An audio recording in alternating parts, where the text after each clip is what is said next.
प्रवाशांना आता एसटीतील सर्व स्वच्छतागृहांचा मोफत वापर करता येणार। 78व्या वर्धापन दिनानिमित्त महामंडळाचा निर्णय, प्रवास स्वच्छ आणि सुखद होणार।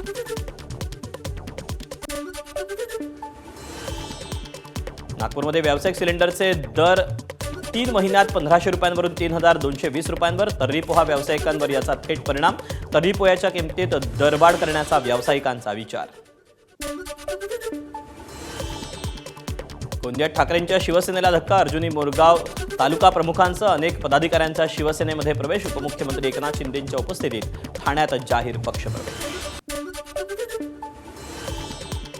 मुंबईच्या वर्सोवा पोलीस ठाण्याची वीज खंडित। एसीच्या अतिवापरामुळे मीटरला आग। वीज पुरवठा खंडित झाल्यानं दैनंदिन कामकाज ठप्प। अमरनाथ पालिकेच्या इलेक्ट्रिक रूममध्ये मोठा स्फोट। खिडक्यांच्या काचा फुटल्या। शटरही झालं वाकडं। सुदैवानं कुणालाही इजा नाही।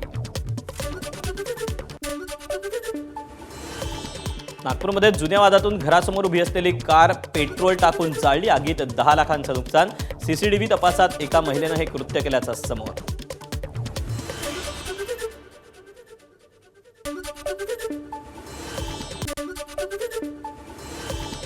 गुगलकडून अमेरिकेत 3,20,00,000 डास सोडण्याची योजना। डासांमुळे पसरणाऱ्या आजारांना रोखण्यासाठी अनुवांशिकरित्या तयार केलेले डास सोडण्याचं नियोजन। डासांच्या प्रजनन दरात घट करण्यासाठी नवा उपक्रम राबवण्याची तयारी, मात्र अंतिम मंजुरी बाकी।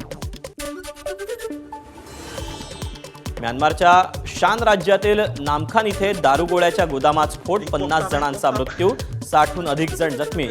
शान राज्य हा गृहयुद्धानं प्रभावित झालेला प्रदेश।